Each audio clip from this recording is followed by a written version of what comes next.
Bonjour à tous, nous sommes le mercredi 11 mars et pour commencer le journal du jour, nous allons parler évidemment de la défaite incroyablement humiliante de Tottenham, une contre-performance avec une situation historiquement mauvaise pour son gardien de but remplaçant Kinski qui s'est retrouvé aligné et à connaître quelque chose qu'on ne souhaite à aucun joueur sur un terrain de football. On enchaînera toujours avec les rencontres de Ligue des Champions avec la prestation du Bayern Munich en démonstration face à l'Atalanta et on parlera du Barça et de Newcastle qui se sont quittés sur un match nul 1-1 qui a été relativement disputé jusqu'aux dernières minutes. On parlera du banc du FC Nantes avec notre cher Alihodzic qui rejoint la formation nantaise pour essayer de sauver les Canaries. Et enfin, on terminera avec l'avant-match du Paris Saint-Germain face à Chelsea. On a les compositions probables. Je vous donnerai tout ça. Installez-vous confortablement et bienvenue pour le journal du jour. On n'a jamais vu ça dans l'histoire du football, un gardien sorti au bout de 17 minutes seulement, une humiliation absolument totale pour Tottenham et une soirée incroyablement cauchemardesque pour Kinski.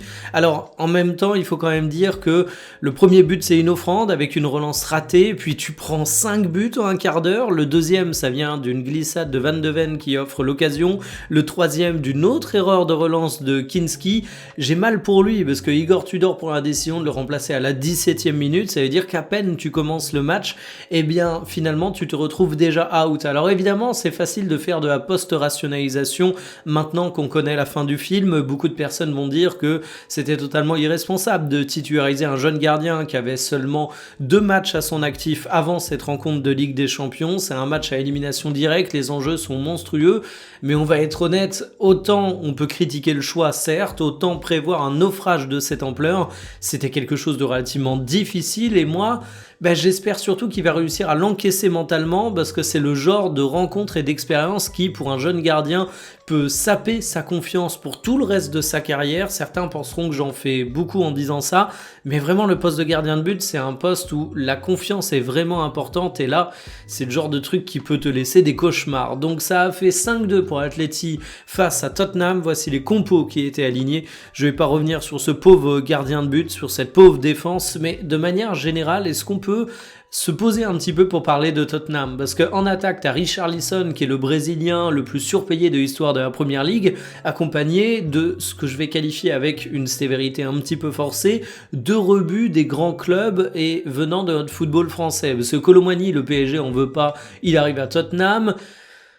Mathys Tel, il est très jeune, c'est un peu plus délicat d'avoir un constat aussi sévère, mais il a jamais réussi à s'imposer, même en tant que jeune, du côté du Bayern Munich, il arrive à Tottenham. Et évidemment, avec ça, il faut pas attendre de miracle. Je vais pas tirer sur l'ambulance et on va davantage parler des bonnes choses. Et elles sont du côté de l'Atlético, évidemment, parce que l'Atleti a pu compter sur un Julián Álvarez qui a fait le plein de confiance avec 2 buts et une passe décisive. Il a vraiment été excellent. Et Antoine Griezmann, qui, avec sa prestation, sa passe et son but également, prouve qu'il va être utile en restant à l'Atlético jusqu'à la fin de saison. Alors tout roule du côté de l'Atlético, évidemment avec 5 buts en une mi-temps, il y a eu un peu de relâchement, on voit qu'il y a eu des occasions créées par Tottenham, Anko et Ruggeri notamment ont eu un peu de décompression. Ça semble être un match où Atlético prend une avance synonyme de qualification, mais je le redis, moi je pense surtout à Kinski et je souhaite un grand courage pour encaisser ça mentalement parce que ça va pas être simple. Il est grand, il est fort, il fait peur à tout le monde. Non, je parle pas du déficit de l'État français, je parle du Bayern Munich qui a retrouvé son costume de grand épouvantail du football européen. C'est une équipe qui cartonne depuis le début de saison. On commence les phases finales de Ligue des Champions et vous savez quoi ? Eh bien, le Bayern Munich continue à cartonner. Il y a eu 6-1 infligés à l'Atalanta directement sur les terrains italiens. Autant vous dire que c'est le genre de truc qui envoie un message à l'Europe, comme on a tendance à le dire. Voici les compos qui étaient alignés et coller 6 buts sur Harry Kane, ton buteur phare, c'est juste indécent. Et il faut parler de Lisé, double buteur, passeur décisif, mais franchement, c'est un de ces matchs rares où tu peux avoir des stats de fou furieux et où c'est malgré tout pas ce que tu vas retenir de la rencontre. Moi, je vais retenir le fait que le Français était incroyablement intenable, c'était une dinguerie et c'est vraiment un joueur dans une forme dont il va falloir reparler. J'ai envie de parler de la bonne entrée de Musiala qui est buteur, qui retrouve petit à petit ses marques après sa grosse blessure et ça fait plaisir. Par contre, il y en a un qui m'a fait de la peine en entrant, c'est Alphonso Davies. Alors, son entrée est pas mauvaise, c'est pas le sujet, mais son entrée a été brève puisqu'il est ressorti sur blessure. C'est un joueur qui a un passif médical relativement chargé et c'est vraiment le point qui va ternir cette soirée bavaroise où tout semblait de manière générale parfait, parce que le Bayern a été ultra dominant en termes de possession. Le peu de fois où ils n'ont pas eu le ballon, ils t'ont montré qu'ils avaient une capacité à avoir des phases de transition incroyablement explosives. La pression appliquée était coordonnée et où tu voyais un niveau athlétique des Bavarois qui était juste impressionnant, et l'Atalanta à être un petit peu dogmatique dans sa stratégie de marquage, s'est retrouvé à prendre l'eau, donc il y a de toute façon pas de débat sur cette rencontre. C'est l'Atalanta qui s'est fait broyer, mais j'ai même pas envie de charger les Italiens, parce que finalement face à ce Bayern, je me demande bien qui aurait pu résister. Bonne nouvelle, le Barça n'a pas pris 40 buts au cours d'une rencontre. Mauvaise nouvelle, le Barça n'a pas réussi à se défaire de Newcastle, alors qu'on peut quand même considérer que le club espagnol était favori face à la formation anglaise.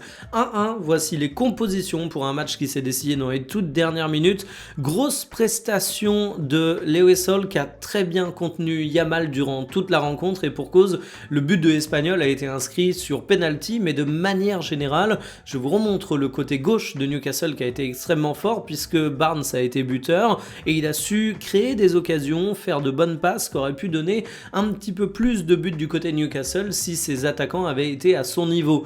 Du côté du FC Barcelone, je vais retenir la prestation de Cubarsí, qui a été un joueur qui a fait preuve d'une grande maturité malgré son jeune âge. C'est assez paradoxal, mais du sang-froid, une intervention défensive où il sauve son gardien, régulièrement les bons choix au cours de la rencontre. Il a été rassurant, et on peut pas en dire autant de Ronald Araujo, où je vais pas tirer sur l'ambulance, je vais sobrement dire que le mec a fait une sorte de retraite spirituelle, il était en quasi burn-out. J'ai vraiment pas envie de charger un joueur qui mentalement semble pas bien, mais je pense qu'on peut quand même dire que il est toujours pas bien mentalement, il a toujours des problèmes de constance au cours des rencontres, et je sais pas ce que le Barça va pouvoir faire pour essayer de le relancer, parce que là t'as un peu tout essayé, tu as essayé du temps, mais il est toujours pas au niveau. Et sinon, ça a été un match que j'ai trouvé assez décevant en termes d'occasion pure. Du côté de Newcastle, t'as surtout une équipe qui a été exemplaire dans son organisation et sa solidité, mais ça n'a pas amené non plus 4 millions d'occasions dangereuses.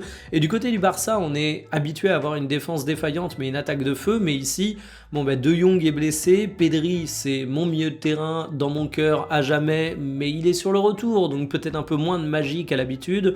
Robert Lewandowski sort pas un grand match, Yamal a été neutralisé par un très bon vis-à-vis du côté de Newcastle, j'en ai parlé. Donc forcément, ça donne cette rencontre qui laisse un grand suspense pour le retour. Le FC Nantes a son sauveur, et comme d'hab, les jaunes et verts sont davantage verts puisqu'ils pratiquent avec intensité le recyclage, et je pense qu'aucun graphique ne représente mieux la situation nantaise que ce dernier qui vient de la Fédération Française de la Loose, comme quoi ça s'invente pas. Alors le sauveur, c'est pas Comboiré, donc c'est Ali Lodzic. Il était parti à la retraite depuis 2022, mais il revient dans un club qu'il avait déjà entraîné en 2019 et où il avait joué durant les années 80. Je parle d'un temps que les moins de 20 ans ne peuvent pas connaître et que moi je connais pas non plus, mais en tout cas on peut dire que c'est un homme qui connaît bien le club. Reste que Ali Lodzic, il n'a pas entraîné de club depuis une éternité, depuis le FC Nantes d'ailleurs, parce que sa dernière expérience c'était en sélection et elle date pas mal, donc on peut avoir quelques doutes, mais je vais vous dire les choses très franchement, tout sauf Kantari. Alors évidemment, t'aurais nommé à nouveau Raymond Domenech, j'aurais changé de discours, mais là, même si j'ai des doutes, je me dis que ça fera mieux que Kantari, qui reste quand même pas mal de matchs du côté du FC Nantes, que t'es pas si loin de la place de premier barragiste, et que même si en tant que supporter meurtri qui est lassé du Kita Circus et qu'on a marre de voir cette histoire se répéter en boucle, j'ai envie de m'interdire l'espoir, parce que l'espoir c'est ouvrir la porte à la douleur quand finalement il est déçu. Mais si je regarde les choses un peu rationnellement, si j'enlève mon costume de supporter, je me dis quand même que Nantes peut le faire, qu'il y a des raisons d'espérer, et qu'avec Vaïd sur le banc, t'as un peu plus de chance qu'avec Kantari. Les compositions pour PSG-Chelsea sont tombées, ou du moins les compositions probables selon le journal de l'équipe, mais vous allez le voir, il n'y a pas non plus la place à énormément d'indécision. Trêve de bavardage, les voici. Du côté du Paris Saint-Germain, le choix fort serait la titularisation de Gvara et de Barcola aux dépens de Désiré Doué. Ruiz absent, Zaïre Emery qui en profite une nouvelle fois, et sinon du grand classique, on peut quand même se réjouir de voir Ousmane Dembélé titulaire, lui qui ne l'a pas été tant que ça dernièrement entre les absences pour blessure et les phases de reprise. C'est donc un Paris Saint-Germain qui se présente non pas au complet, mais tout de même avec un certain nombre de ses cadres, et il faut espérer une grande performance parce qu'il faudra ça face à Chelsea, un Chelsea où on est là aussi sur du relativement classique, avec une charnière centrale désormais bien installée composée de Chalobah, de Fofana. Il faudra surveiller le milieu de terrain, Caicedo et Fernandez, ça peut faire très très mal.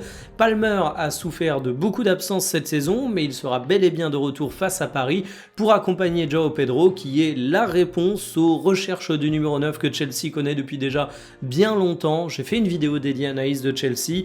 Moi, il m'a plutôt convaincu. Ça va être un match extrêmement intéressant.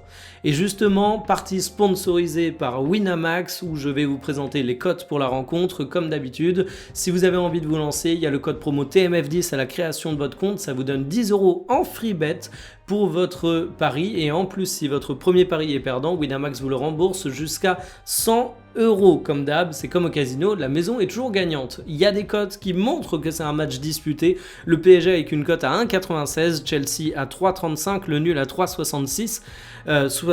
Les parieurs vont surtout sur le PSG, mais pas exclusivement, c'est assez partagé. Et sur les pronos les plus posés, on a du PSG, des buts du côté de Chelsea et du Paris Saint-Germain. Ousmane Dembélé, João Pedro annoncé comme possible buteur. Une grande indécision, et je dois vous avouer que de mon côté, je suis curieux de voir comment ça va tourner, j'ai pas de grande conviction.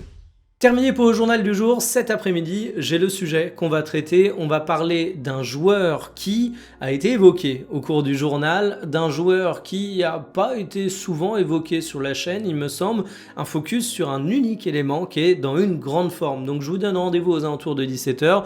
J'espère que cette fois, je vais réussir à coller à l'horaire parce que dernièrement, je suis pas mal en retard, mais que voulez-vous, avec tous les matchs à rattraper, ça fait pas mal de courses. Bref, à cet après-midi, passez une excellente journée.